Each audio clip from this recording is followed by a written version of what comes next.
పరుచూరి గోపాలకృష్ణ పాఠాలను పలుకులను అనుసరించండి. కొత్త పలుకుల కోసం, కొత్త పాఠాల కోసం పక్కనే ఉన్న గంటను నొక్కండి. నమస్కారం. నా విద్యార్థులందరికీ పరుచూరి పాఠాలకు స్వాగతం.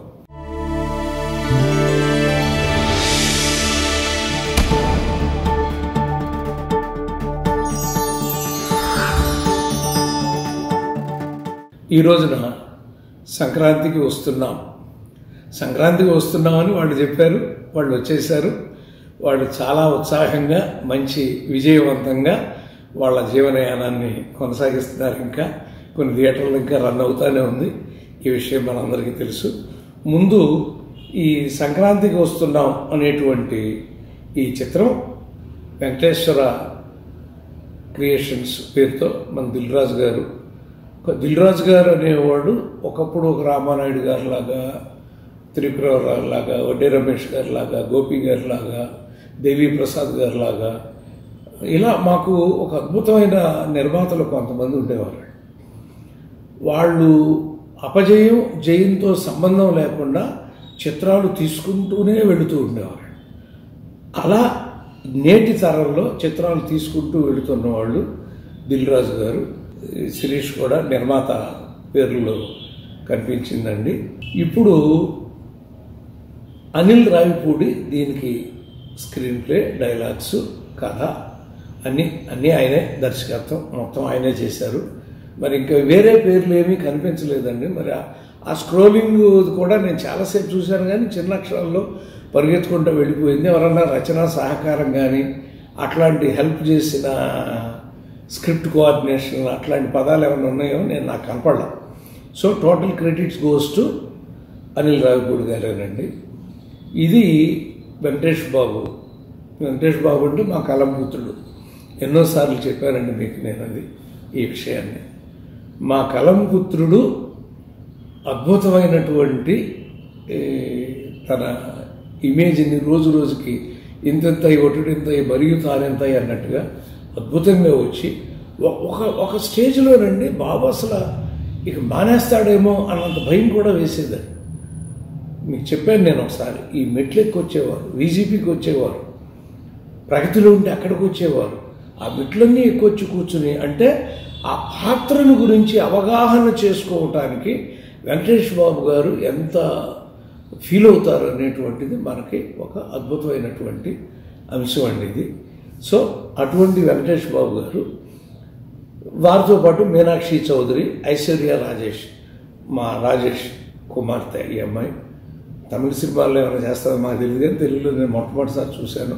ఎంత న్యాచురల్గా ఉందంటే తెలుగింటి ముద్దు బిడ్డలాగా ఉందండి ఆ పాప. అంత అద్భుతమైనటువంటి కార్యక్రమం తను చేసుకుంటూ వస్తుంది. సర్వదమన్ డి బెనర్జీ, శ్రీనివాస్ రెడ్డి, సాయి కుమార్ అంటే పోలీస్ డ్రెస్ గుర్తొస్తుంది, అదే వేశాడండి ఇందులో కూడా. ఉపేంద్ర, నరేషు, విటీవీ గణేషు, శ్రీనివాస్ అవసరాల శ్రీనివాస్ గారు సత్య ఆకేళ్ల అనేటువంటి ఒక పేరుతో ఈ చిత్రం చేశారండి. ఎందుకంటే మనం కథా బీజం అని చెప్పుకుంటామండి. ఒక సత్య ఆకేళ్ల గారు అని ఆయన వస్తే అతన్ని విడుదల చేయించడం కోసం జైలు నుంచి ఈయన్ని కిడ్నాప్ చేశారు.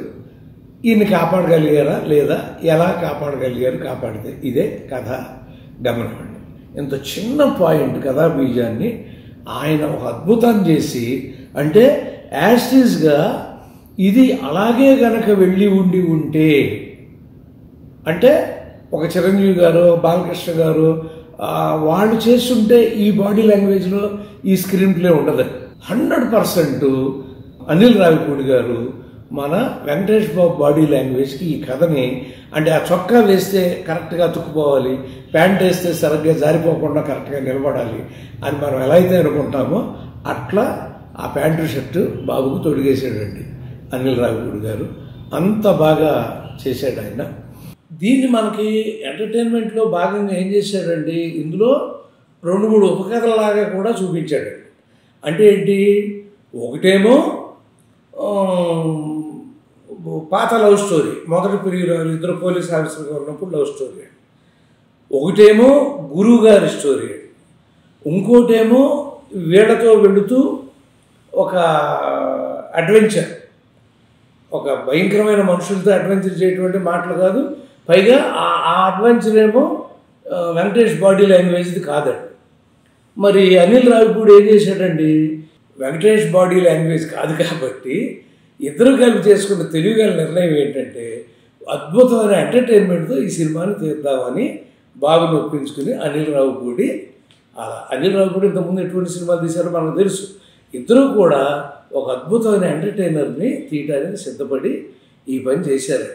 ఇందులో భాగంగా ఏంటంటేనండి, ఇందులో చక్కగా మీకు ఇది ఒక సోమబాబు గారు, ఒక అక్కినేని నాగేశ్వరరావు గారి రోజుల్లో ఎలా అయితే సినిమాలు ఉండేవో అలాంటి కథని ఇతను ఎన్నుకున్నాడు. వెంకటేష్ బాబుకి చాలా మంచి లేడీస్ ఫాలోయింగ్ అని మీకు తెలుసు, బట్ మాస్ ఫాలోయింగ్ కూడా ఉందండి. చాలా అద్భుతంగా తను చేసి చూపించి అలా నిరూపించుకున్నాడు కూడా. అలాంటి సినిమాలు 100 రోజుల సినిమాలు ఎన్ని ఉన్నాయో అవన్నీ ఇప్పుడు ఈ సినిమాలో లిస్ట్ చెప్పి మీకు నేను చేయక్కర్లేదు. కాబట్టి ఎమ్మెల్యే అలిగి వెళ్ళిపోయేలాగా ఆ భార్యాభర్తల అనుబంధం ఉందనేది, ఒక ఎమ్మెల్యేనే వెళ్ళిపోయాడు అనేటువంటి ఒక అద్భుతాన్ని చూపించకండి. అలాగే చిన్న పిల్లాడండి వెంకటేష్ బాబు కొడుకు కబడ్డీ ఆడుకున్నాడండి కెమెరాతో. అసలు నిజంగా లాస్ట్లో అతను గెటప్ కూడా వేస్తాడు. చూడండి, ఒక రిస్క్ వెళుతూ హీరో వెళ్ళాలి, ఒకవేళ హీరోయిన్ కూడా పోలీస్ ఆఫీసర్ కాబట్టి ఆవిడ వెళ్ళవచ్చు. మళ్ళీ వీళ్ళకి ఏంటండి, ఇంకొక జైలర్ని పట్టుకుని వచ్చి ఆయన సహాయం చేస్తున్నట్టుగా సాయి కుమార్ వాళ్ళందరూ పోలీసులు కూడా తీసుకొచ్చి వీళ్ళకి అడ్డం పట్టడానికి ఆయన వచ్చినట్టుగా దాన్ని చూపించుకుంటా, అంటే కథలో అడ్డం లేకుండా వెళ్ళిపోతుంది కాబట్టి వాళ్ళని అడ్డంలాగా కూడా వాడుకోవటం, అంటే ఇదంతా స్క్రీన్ ప్లేలో గొప్పతనమే. ఒక అద్భుతమైనటువంటి అంశం అది కూడా. ఆ జైలర్ క్యారెక్టర్ చాలా బాగా చేశారు ఆయన. సాయి కుమార్ పక్క నుండి కూడా అక్కడక్కడ పాత రోజులు గుర్తు చేసుకుని నాకు మాట్లాడటం రాదా అని 1-2 డైలాగులు తన స్టైల్లో, సాయి స్టైల్లో చెప్పుకుని జనం బాగా ఆనందపడి ఉంటారు. అబ్బా ఎన్నాళ్ళు చెప్పే సాయి మళ్ళీ నీ డైలాగ్ నువ్వు అని చెప్పి. అలా ఒక సాయి కుమారు పాత్ర కూడా వాళ్ళు వెంట వస్తా అట్లా తీసుకుంటా వెళతా చిన్నపిల్లాడి చేతిలో త్రివర్ణ పతాకాన్ని సరిచేయటం అనేటువంటి అంశం hats off to the director. ఎందుకంటే చాలా చోట్ల కొంతమంది అండి ఫ్లాగ్ హాస్టింగ్ చేస్తున్నప్పుడు కూడా ఏ రంగు పైన ఏ రంగు కిందో తెలియక కాసేపు ఆగిపోతారండి, చెయ్యాలా వద్దని. ఏమంటే ఈ రంగైనా పైన ఈ రంగు, నిత్యము మన జాతీయ జెండాను చూస్తూ కూడా అది ఏ రంగుల వరుసలో ఉంది అని తెలుసుకోవడానికి ఒక సినిమాలో ఒక సీన్ని క్రియేట్ చేసి పెట్టడం అనేది డైరెక్టోరియల్ టచ్ అండి. అది చాలా బాగా చేశాడు అది. అలాగే మాస్టర్ అంటే చాలామందికి టీచర్. నన్ను నా విద్యార్థులు అంటే పలుకులు విద్యార్థులు వేరు, నేను పాఠం చెప్పినప్పుడు ప్రత్యేకపురంలో ఊరిలో ఉన్న విద్యార్థులు వేరు. ఇవాళకి కూడా వాళ్ళు గురువుగారు నమస్కారం అంట, వాళ్ళు మాట్లాడే తీరు, వాళ్ళ సంస్కారం అంటే ఎప్పుడో కొన్ని సంవత్సరాల క్రితం చెప్పిన మాస్టర్, పాఠాలు చెప్పిన మాస్టర్ని ఇవాళకి అంత గురుత్వంతో చూడటం అనేటువంటిది మాటలు కాదండి. అది కేవలం ఒక గురువులకి మాత్రమే చెల్లుతుందండి ఆ విషయం. కాబట్టి ఆయన అలా చేయగలగటం అనేది ఒక చాలా అద్భుతమైనటువంటిది మనం చూసుకుంటామండి. ఆ తర్వాత లాస్ట్లో అనిల్ రావిపూడి వచ్చి ఒక మాట అంటే ముందు చెప్పేస్తున్నాను, అది 3 రోజుల్లో వస్తున్నామని చెప్పడం కూడా చాలా బాగుందండి. ఆ లాస్ట్ ఫేజ్ ఎండ్ అతనికి తెలుసు సంక్రాంతికి ముందు 3 రోజుల ముందు రెడీ చేసి విడుదల చేస్తామని, అలా 3 రోజులు వస్తున్నామని చెప్పి అతను చెప్పడం అనేది. అట్లాగే కరెక్ట్గా 1 గంట 13 నిమిషాల దగ్గర కుదిరితే ఒక 5 నిమిషాలు బ్రేక్ ఇస్తున్నాం, అంటే అది కూడా కామెడీగానే ఇంటర్మిషన్ ఇవ్వటం. కానీ నేను లెంత్ చూశానండి, ఒరిజినల్ లెంత్ 2 గంటల 34, 2 గంటల 40 నిమిషాలు అలా కనపడింది. కానీ ఇందాక చూసిన సినిమా అంత లెంత్లో మాత్రం లేదండి. 1:10, 1:10, 2:26, 2:13 ఏదో అట్లా అయిపోయినట్టుగానే అనిపించింది. ఒకవేళ మరి నేను ఎక్కడన్నా చదివానా, ఆ తర్వాత రిలీజ్కి ముందు ఓటీటీకి వచ్చే ముందు ఏమన్నా కొన్ని సీన్లు ఎడిట్ చేశారా అనేటువంటిది కూడా మనకు తెలియదు. ఒకవేళ అలా కనుక ఎడిట్ చేసి ఉంటే బహుశా ఆ యాక్షన్ పార్ట్ దగ్గర తీసుంటారు. కానీ అద్భుతమైన ఇద్దరు అమ్మాయిలు, అబ్బాయి కథ, చిన్నపిల్లాడు కథ, ఈ కథలో సీన్ ఏది ముట్టుకున్నా దెబ్బతింటాడు కాబట్టి బహుశా ఆ యాక్షన్ పార్ట్ నుంచి తీసుంటారు. ఎందుకంటే ప్రీ క్లైమాక్స్లో ఈ సినిమా అయిపోయింది అంతా సాధించేశాడు అనుకున్నాక కథ ఆపి 10 నిమిషాల ఫైట్ చూపించారు. అలా ఆ ముందు అంటే ఈ ఫైట్ కనుక ఆ సాంగు ఫైట్ అతనికి కావాలి, ఫైట్ చేసేస్తే సినిమా అయిపోయిందన్న ఫీలింగ్ వస్తుంది. అందుకని సాంగ్ ముందు పెట్టుకుని ఒకటేసి మళ్ళీ ఓ 10 నిమిషాలు ఎలా మంచి యాక్షన్ పార్ట్, అందులో కూడా ఎంటర్టైన్మెంట్ చేసుకుంటా, హీరోని ఎలివేట్ చేసుకుంటా ఒక అద్భుతమైనటువంటి యాక్షన్ పార్ట్ చూపించుకుంటా వెళ్ళాడు. అందరికీ ఇది చివరిలో చెప్పాను చూడండి, ఒక మాస్టర్ని ఆయన ఉద్యోగం ఆయనకు వచ్చేలా చేసే వరకు ఈ తన యాక్షన్ పూజ చేయాలి హీరో. అంటే గురు పూజ అంటారండి దాన్ని. అంటే గురువుని గౌరవించి ఆయనకు అన్యాయంగా తీసేసిన ఉద్యోగాన్ని ఆయనకు మళ్ళీ వచ్చేలాగా చేశాడు అనేది కూడా ఒక పాయింట్. ఒక అద్భుతంగా అమెరికా నుంచి వచ్చిన ఆయన్ని ప్రాణాలతో కాపాడాడు. అంతకుముందు అలా గెటప్ వేసి అతను ఇక్కడే ఉన్నాడు అని చెప్పి మాయలు చేసి ఏదో అన్నీ ఆల్ ఆర్ ఎంటర్టైన్మెంట్, అన్నీ ఎంటర్టైన్మెంట్లో వెళ్ళిపోయినాయండి. అలా మాస్టర్కి ఉద్యోగం ఇప్పించడం అనేది మాత్రం మళ్ళీ హ్యాట్స్ ఆఫ్. ఎందుకంటే ఏ తప్పు చేయని మాస్టారు ఉండాలి అక్కడ. ఇవాళకి మీకు తెలుసు, నేను తెలుగు విశ్వవిద్యాలయం పాఠాలు చెప్తుంటే ఎట్లా పిల్లలు వింటూ ఉంటారు. మాస్టర్ మీరు చెప్తుంటే అలాగే వెళ్ళిపోతామండి ఎక్కడికి అని. అంటే అదొక హార్ట్ అండి. మాస్టారు మాట్లాడటం మొదలు పెడితే మన జీవితాలు తరిస్తాయి. సొల్లు చెప్పడం కాదండి, నీకు విషయం చెప్పడం, నీకు తెలియంది చెప్పటం, నీ అజ్ఞానాన్ని విజ్ఞానంలోకి కన్వర్ట్ చేయటం, అది సామాన్యమైనటువంటిది కాదు కదండి.